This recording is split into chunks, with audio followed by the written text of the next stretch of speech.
T.S.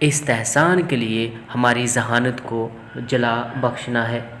اور Edison کے خیال میں ایک سچا نقاد کسی ادیب یا کسی ادب پاری کی خامیوں پر اتنا زور نہیں دیتا جتنا کہ اس کی خوبیوں پر۔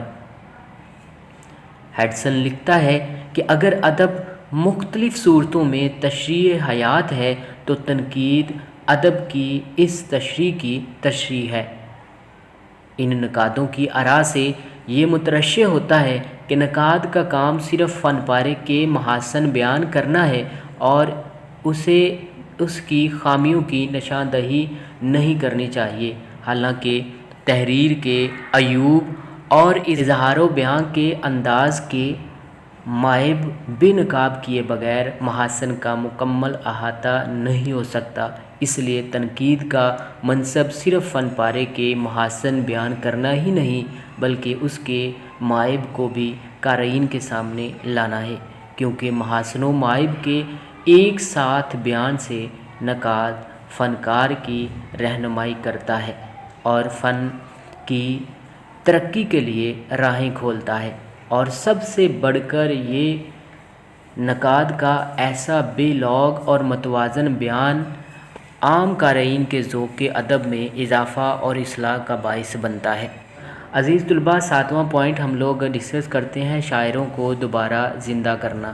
ٹی ایس ایلیٹ کے خیال میں تنقید کا ایک منصب ان شاعروں کو زندہ کرنا بھی ہے جو عرصہ دراز سے گوشہ گمنامی میں ہوں۔ بعض اوقات یوں بھی ہوتا ہے کہ کسی شاعر کی شہرت اس کی چند ایک نظموں کی وجہ سے ہوتی ہے، یا اس کی شاعری میں اس کے فن کی بلندی کہیں کہیں نظر آتی ہے جو اس کی شہرت دوام کا موجب نہیں بن سکتی۔ ایلیٹ لکھتا ہے کہ تنقید کا یہ کام بھی ہے کہ وہ ان شاعروں کو اثر نو زندہ کرے، ان کے کلام میں جتنے بھی محاسن موجود ہیں انہیں عوام کے سامنے پیش کرے۔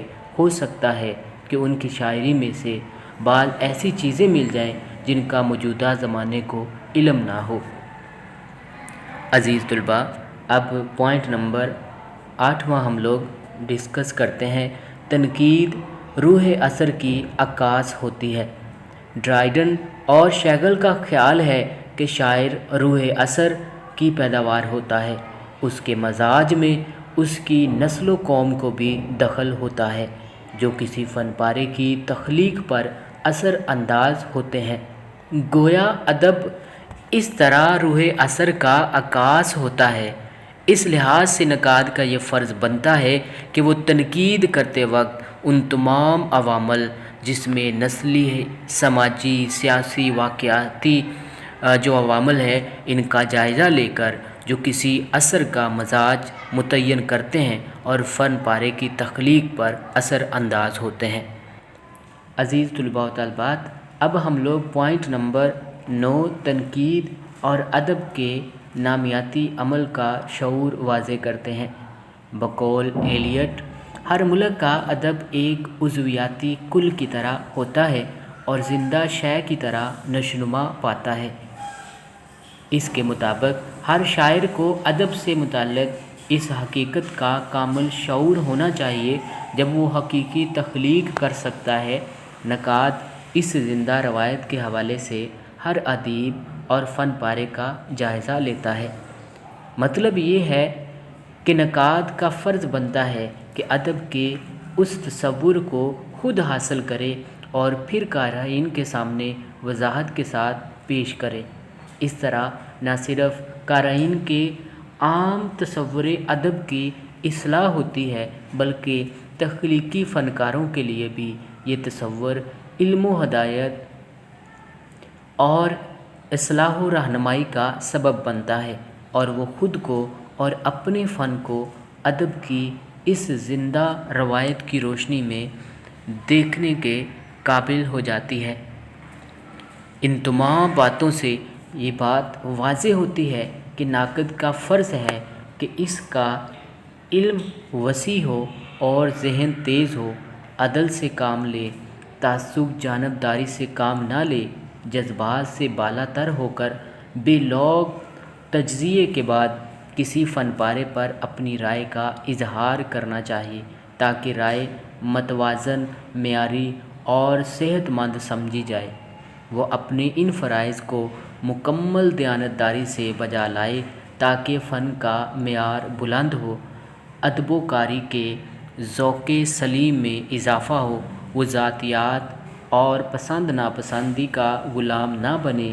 اس کے علاوہ اس مصنف کے احساسات اور جذبات سے آشنا ہونا چاہیے تاکہ وہ فن پارے کا صحیح طریقے سے جائزہ لے سکے، ورنہ اس کے تاثرات بے ربط اور بے معنی ہوں گے۔ عزیز طلباء، اپنا بہت زیادہ خیال رکھیے گا۔ نیکسٹ لیکچر میں